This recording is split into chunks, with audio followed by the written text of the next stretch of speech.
Frumoși mei dragi, bine ați venit dragilor, astăzi facem medalarea bonus pentru luna noiembrie. Să vedem mesajele care trebuie să mai ajungă pe la voi, da? Din partea acestui canal. Începem. Primele mesaje pentru voi dragilor. Ok, acum mă opresc.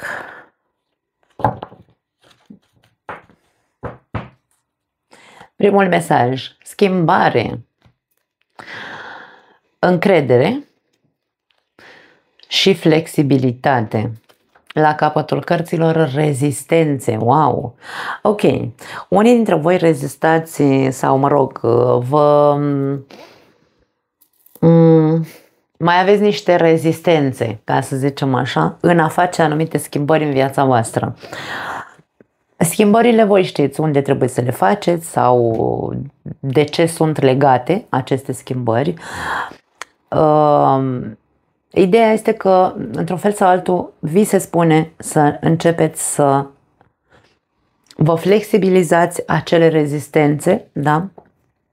Pentru a putea avea încredere că faceți schimbările oportune sau schimbările potrivite în viața voastră sau în voi înși vă. Poate să fie și asta. Nu e neapărat că trebuie să schimbi de la zero o situație în viața ta, ci pur și simplu pot fi schimbări interioare care să aibă legătură cu flexibilitatea ta sau a deveni mai flexibil, pentru că ai destul de multe rezistențe în tine, da? Limitări, autolimitări, care au legătură cu faptul că nu ai încredere totală, probabil, în persoana ta. Nu ai încredere în ceea ce percepi, nu ai încredere în ceea ce vezi, nu ai încredere în ceea ce simți, în ceea ce gândești. Așadar, mesajele sunt pe această parte. Fă schimbări acolo unde tu vezi că nu crezi în tine, da? De ce am spus acolo unde tu vezi că nu ai încredere în tine? Pentru că poate că tu ai încredere în tine în ceea ce privește, nu știu, hai să spunem așa, locul de muncă, da? Însă nu ai încredere în tine în ceea ce privește acasă sau nu ai încredere în tine în ceea ce privește relațiile tale. Nu contează. Relații de tot tipul, da? De tot tipul. Așadar, vedeți care sunt rezistențele voastre, care sunt limitările și care sunt inflexibilitățile din voi înșivă. Ok, a sărit o carte, două au sărit. Avem Doiul de Spade. Doiul de Spade este o carte a încrucișării, după cum spun eu de foarte multe ori. O carte a refuzului, este o persoană cu mâinile încrucișate pe piept în tarotul clasic.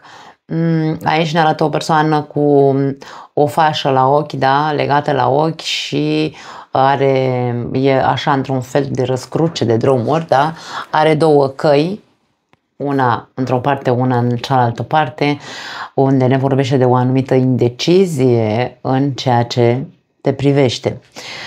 Mesajul este următorul: trezește-te, ce vrei cu adevărat. Aici, dacă ți se cere să faci anumite schimbări într-o anumită arie sau în persoana ta, întreabă-te ce vrei întâi, ca să poți să iei o decizie. Nu mai fi, hai să zicem așa, căpos. Să rămâi pe poziție de apărare în care să zici nu e adevărat, eu nu am o problemă, nu trebuie să schimb nimic, nu știu, habar n-am, nouri, refuzuri sunt în Doiul de Spade, da? A doua carte care a sărit este Regele de Bâte, care spune următorul mesaj: aprindeți lumina interioară încât ceilalți să te poată urma. Vitalitate, unde e vitalitatea din tine? Sau care este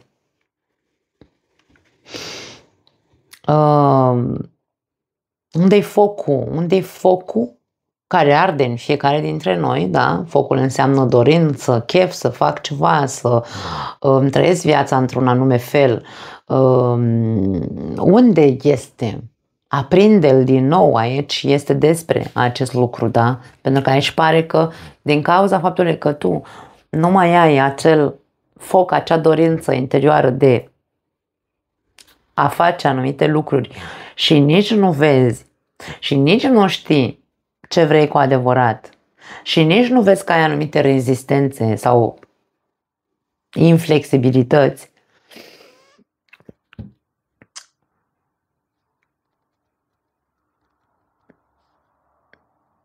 nu ai încredere în deciziile tale. Regele de bâte este persoana care, sau mă rog, energia care este foarte centrată pe ea însăși. Este încredere totală în el însuși. Și aici avem o lipsă de încredere în deciziile pe care... O lipsă de încredere și de, mie spun, nu știu dacă există o incoerență, pentru că aici, dacă nu știi ce vrei cu adevărat, nu poți face schimbări. Când nu știi ce vrei, nu ai cum să știi ce trebuie să schimbi. Și atunci, dacă regele de bâte a vrut să apară, vrea să ne arate faptul că îți lipsește această încredere în tine însuți. Îți lipsește acea forță interioară care să zici, băi, eu vreau să fac lucrurile așa pentru că eu așa simt că o să fie bine pentru mine. 9 de bâte, va fi nevoie de mult mai mult ca să te învingă, este mesajul 9 de bâte. 9 de bâte este o carte care ne arată imaginea unei persoane cu multe lumânări arse pe masă și cu o lumânare în mână, unde s-a fript în nenumărate ocazii, are foarte mulți plasturi pe mână, pe braț. Te-ai fript de foarte multe ori cu foarte multe lucruri, însă e ca și cum te-au călit acele arsuri, nici de cum nu te-au făcut mai puternic, te-au călit pur și simplu. 9 de bâte este o carte a puterii personale, însă e o carte a neîncrederii. Cred că nu mai pot să duc o anumită situație, este 9 de bâte, da? Însă, eu nu cred că nu mai poți să duci situația aia, pentru că mesajul zice că va fi nevoie de mult mai mult ca să fii învins. Însă, există putere personală în tine, însă este ascunsă undeva. Unde e ascunsă? În acele rezistențe pe care le ai, în acele limitări, în inflexibilitate. Unde este acea putere ascunsă? În indecizie, faptul că nu iei odată pentru totdeauna o decizie în conformitate cu ceea ce tu simți, să-ți asumi acea decizie, pentru că aici e vorba despre moartea, despre schimbări radicale pe care trebuie să le faci.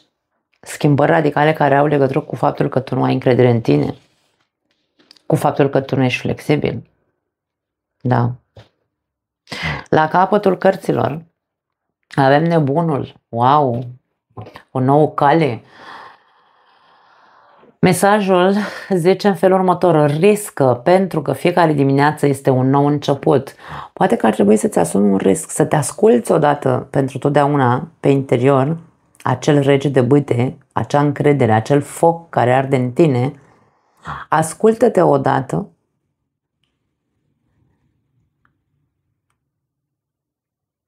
și riscă să faci schimbările, vine să spun. E ca și cum ți se dă posibilitatea să-ți iei viața, să începi un nou capitol în viața ta și tu tot zici nu, rezist, aici, stau aici, așa. Da? Rezist foarte multe, 3 cărți de rezistență aici. 9 de bâte, 2 de spade și acest mesaj. Reziști schimbării. Da, tu știi. Hai să vedem îngerii iubirii. În momentul în care vei reuși să înțelegi că dacă tu îți respecti această energie a regelui de bâte în interiorul tău, vitalitatea și intuiția și acea inspirație, nu știu cum să spun, da? Energia care inspiră pe ceilalți. Când îți activezi din nou această încredere totală în tine și îți asumi, bineînțeles, că aici vorbim despre un rege, nu vorbim despre un paj, da? Îți asumi această încredere în tine, este imposibil să nu vezi ce tip de schimbări trebuie să faci. Este imposibil să nu ai curajul aici cu nebunul să începi o viață nouă.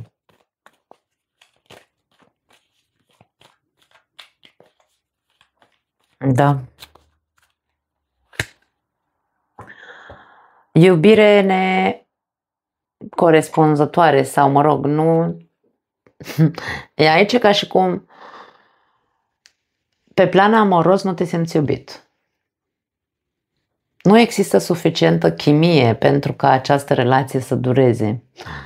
Între tine și o persoană, pentru cei care aveți o relație, nu mai există. Ori a murit ceva, a murit. Au murit sentimentele, a murit relația, ceva s-a întâmplat. Nu mai există încredere în această relație între voi doi. S-a îngreunat din ce în ce mai mult, însă aveți foarte multe rezistențe, nu vreți să riscați să divorțați, de exemplu. Acum, întrebarea e, ce vrei cu adevărat? Atracție. Deci aici avem o problemă de atracție și avem o problemă de lipsa iubirii. Poate atracție există, însă iubire, sentimente nu mai există. Atracția este fizică, pur fizică, dragii mei.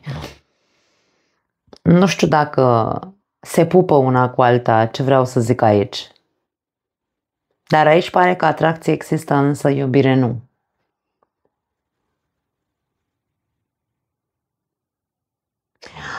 Mesajul cu atracție s-a așezat sub regele de bâte, care e un soi de energie magnetică, da? Atractivă.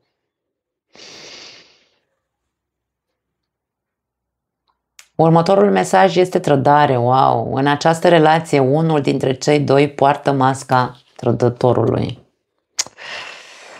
Da. Ce să zic?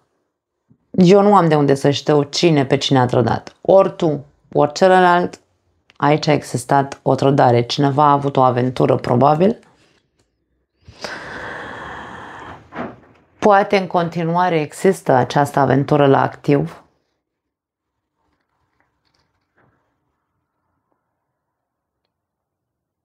Poate de-aia există aceste sentimente de nu mă mai simt iubit în relația mea și mă simt atras înspre acea aventură. Poate fi și asta, eu nu am de unde să știu și aici avem chimie. Pare că pentru cei care aveți o relație există o atracție și o chimie, dar nu între tine și partenerul de viață. Există în afară. Este o trădare. Ideea este că această situație trebuie să se schimbe. Trebuie să te hotărăști odată ce vrei. Nu poți să mai joci pe două fronturi. E ca și cum, da? Nu neapărat, poate nu ești tu, poate partenerul de viață. Nu se mai poate trăi pe două fronturi, dragii mei. E mult prea mult aici cu 9 de bâte. Poate că până acum ai putut să jonglezi, flexibilitate, există aici acest mesaj de flexibilitate. Însă, atâta timp cât nu există iubire,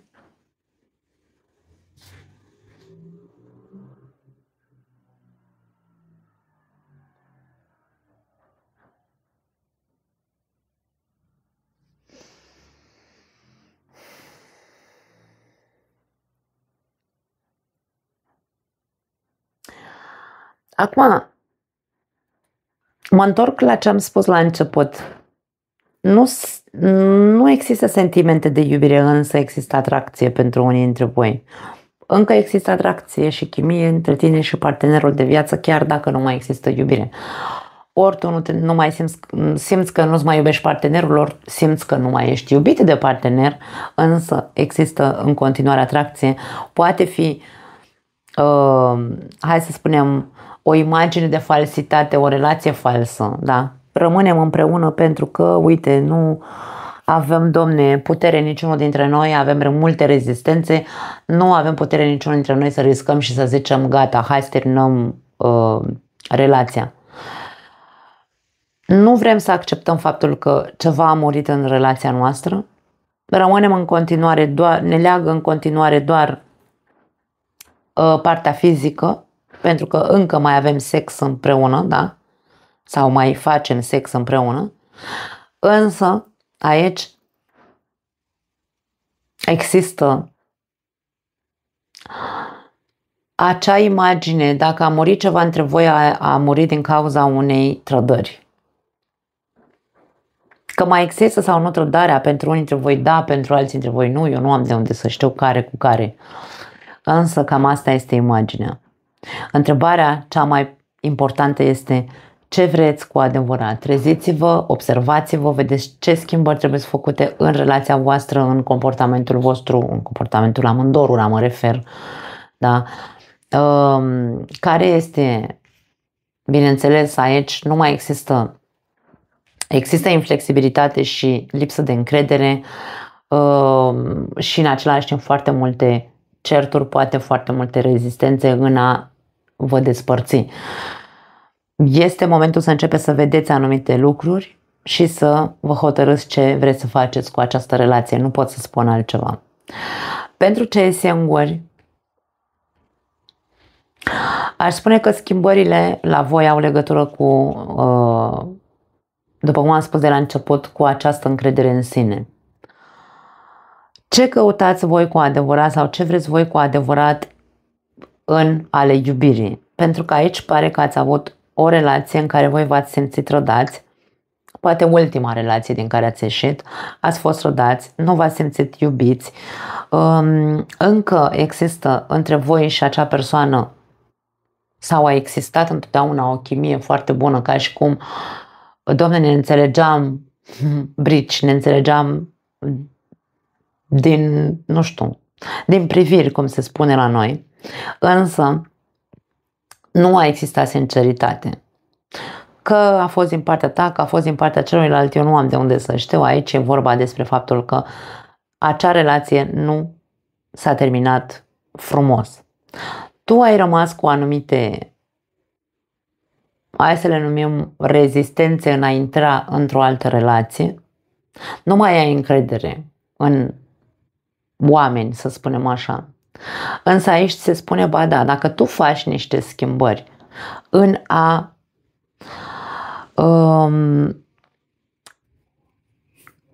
a percepe, îmi vine să spun, sau a te asculta, mai bine spus, în a avea încredere în ceea ce simți în primul moment în care începi să simți anumite lucruri care poate încearcă să te avertizeze, da, în legătură cu persoanele, potențialele persoane pentru o relație. Când tu simți, pentru că racul are niște simțuri și o intuiție extraordinară, dragii mei, că nu ascultăm, asta e partea a doua, însă tu poți să o iei de la început, poți să intri în alte relații, însă trebuie să fii tot timpul conștient de ce cauți în acea relație, ce cauți, nu ce cauți că de ce ești acolo, ce cauți la acea persoană, da? Cu care vrei să ai o relație. Fă munca încrederii personale într-atât încât să intri în relații ca o persoană sănătoasă, să zicem așa, da? Și când tu începi să percepi că acea persoană are măști sau, nu știu, într-un fel sau altul, are multă vrăjală sau habar nu am, indiferent că te atrage sau nu, Tu trebuie să știi, îmi vine să spun, trebuie să înveți să nu mai stai acolo, că ești fript deja, de foarte multe ore ai fost fript. Învață să, nu știu dacă neapărat să devii flexibil, învață să te dezlipești repede de persoanele care le miroși că sunt, nu știu, că au măști. Nu lăsa să treacă 5 ani de relație știind, însă neacceptând, da, doi de spade, neacceptând că de fapt ai de-a face cu un mincinos, cu un, da, deci aici e vorba de a face schimbări în ceea ce te privește, să nu mai accepti pe lângă tine persoane care te păcălesc sau te mint.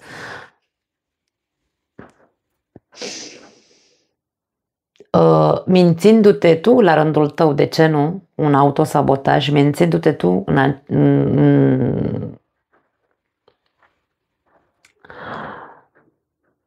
păcălindu-te, lăsându-te ghidat doar de faptul că, vezi, Doamne, între noi doi există acea conexiune, da? Te alimentezi, îmi vine să spun, cu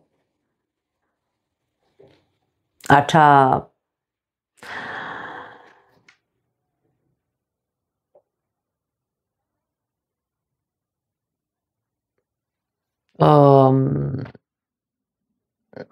explicație, că nu venea cuvântul, cu acele explicații, te alimentezi și realimentezi cu acele explicații de nu, între noi doi există o conexiune, însă tu simți, dar nu accepti faptul că persoana asta simți că are măști, dar nu faci nimic. Cei singuri trebuie să învățați probabil o lecție dureroasă în ceea ce vă privește. Faptul că nu vă ascultați intuiția. Pentru alții sunteți foarte buni să le dați poate sfaturi, însă pentru voi, în ale iubirii, vă lăsați păcăliți de foarte multe ori. Și aici este marea problemă. Schimbarea care trebuie să o faci este să nu mai stai acolo când percepi aceste lucruri, să riști și să o iei de la capăt. Nu contează. La noi, în România, avem concepția asta de, vezi, Doamne, mai ales în ceea ce privește femeile. Este catalogată curvă femeia în momentul în care, dacă n-a mers o relație cu o persoană recentă pe care a cunoscut-o, da, și îl lasă pe ăla și caută altul sau, mă rog, cunoaște un alt bărbat, și dacă o ține așa 2 luni, 3 luni la rând și intră diferiți bărbați în viața, este catalogată curvă. Poate așa cu tupeul pe care ar trebui să-l prindem noi femeile în cazul în care suntem obligate să facem acest lucru, pentru că nu o să stai cu toți proștii doar ca să nu te mai facă lumea curvă. Aici, dacă prindem un pic de tupeu, rege de bâte, da, și spunem și avem încredere în noi și nu stăm să ne uităm în gura lui Vasilica și a lui Ion, atunci lucrurile se vor schimba în viața noastră. Nu trebuie să stai lângă persoane false și mincinoase doar ca să nu te catalogheze o societate care oricum nu te cunoaște. Da. Mai departe avem distanțe și călătorii. Pentru unii dintre voi aveți nevoie să vă distanțați sau să puneți o... Da? Da, să vă distanțați. Avem romantism și dulceață. Și avem forță și succes. La capătul cărților avem luna, cicluri și schimbări. Acum, ești într-un ciclu de schimbări, da. Tu, eu și toată lumea pe această planetă, 2025 și jumătate din 2026, este pentru acest lucru, pentru schimbări radicale în viața fiecăruia dintre noi. Suntem într-un ciclu de schimbări, da. Poate că ai nevoie, unii dintre voi aveți nevoie să faceți o călătorie, nu știu, romantică, care poate aduce niște rezultate de succes. Indiferent că, dacă vorbim despre cei care aveți o relație, indiferent că aici vorbim despre faptul că între voi doi a existat o trădare, nu vă mai simțiți iubiți sau nu mai simțiți că există iubire decât atracție între voi doi, poate că n-ar strica să faceți o călătorie unde, de ce nu, acolo dacă v-ați centra să fiți doar voi doi și să vorbiți despre ce s-a întâmplat și să rezolvați anumite lucruri, făcând schimbări, bineînțeles, avem două mesaje de schimbări aici, moartea și luna.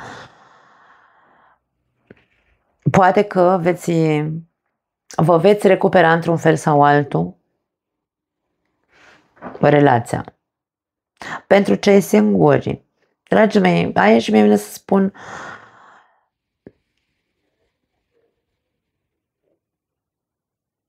că nicio extremă nu este bună, nici aceea de a accepta să nu-ți asculți acea intuiție când tu intri într-o relație cu cineva care îl miroși că e mincinos, dar nici cealaltă extremă în care să rămâi distanțat sau detașat de restul lumii, în care să zici nu mai îmi trebuie mie romantism sau alte tâmpenii de genul.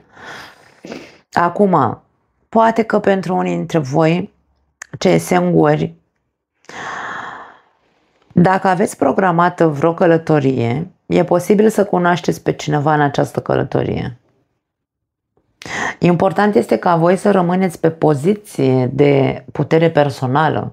Aici este foarte important ca să nu vă lăsați sau să nu cădeți în capcana unui alt păcălici, cumva, îmi vine să zic. Da. E posibil să aveți parte de o aventură romantică, foarte, hai să zicem așa, incitantă într-un fel sau altul, însă voi va trebui să rămâneți cu picioarele pe pământ, dragii mei, pentru că e posibil ca această aventură să nu ducă,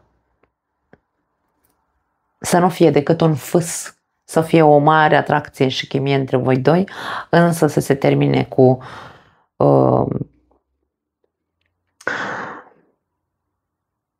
termine cu acel sentiment de am căzut din nou în plasa unui fals sau a unei, nu știu, da, a unei aventuriere, vrăjală. Poate fi. Trebuie să rămâneți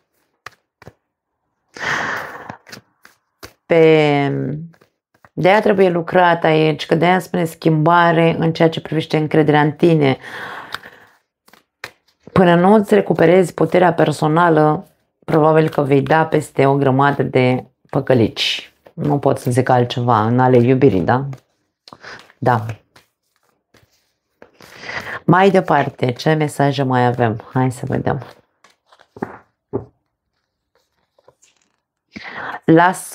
Lasă-o așa sau lasă-l să plece ceva.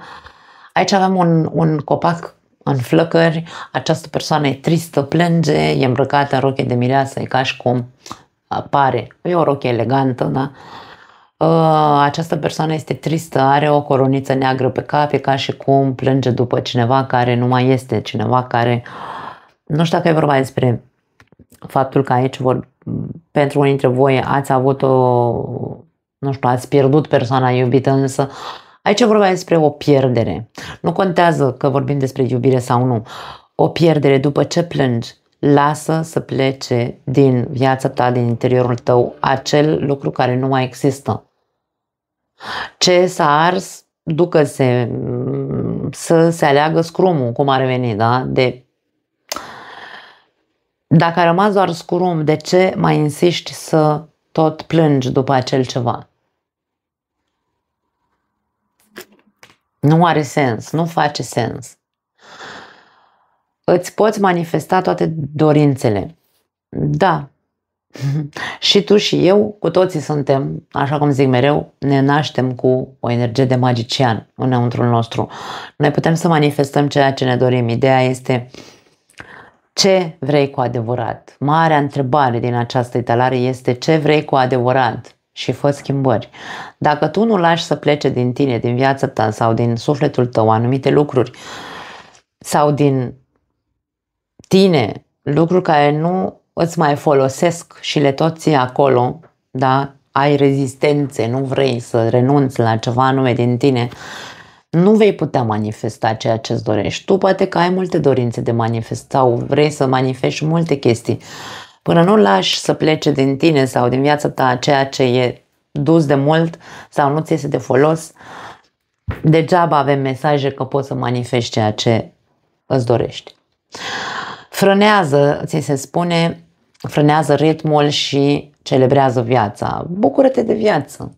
Pur și simplu. Dă-ți voie să te bucuri de viață și atât. Și vezi unde te duce această bucurie.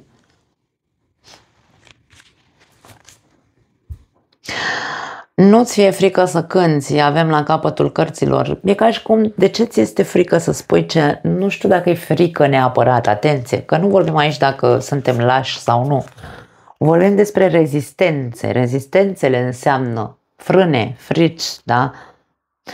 Ne e frică să schimbăm lucruri în viața noastră, ne e frică să spunem ceea ce ne dorim cu adevărat, ne e frică să ne arătăm așa cum suntem, ne e frică să ne aprindem lumina interioară, să ne vadă ceilalți pentru că poate suntem acuzate că suntem curve.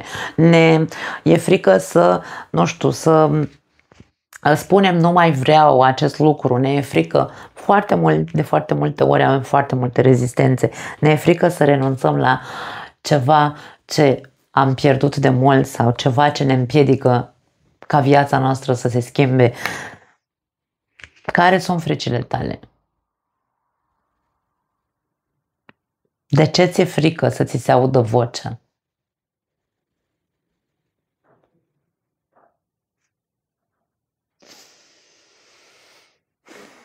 Întreabă-te, pune-ți aceste două întrebări. De ce ți-e frică și ce vrei cu adevărat? Nu am altceva de spus. Luați mesajele și dacă puteți să faceți ceva cu ele, bine, dacă nu, lăsați-le aici. Vă pup! Ne vedem data viitoare. Ciao!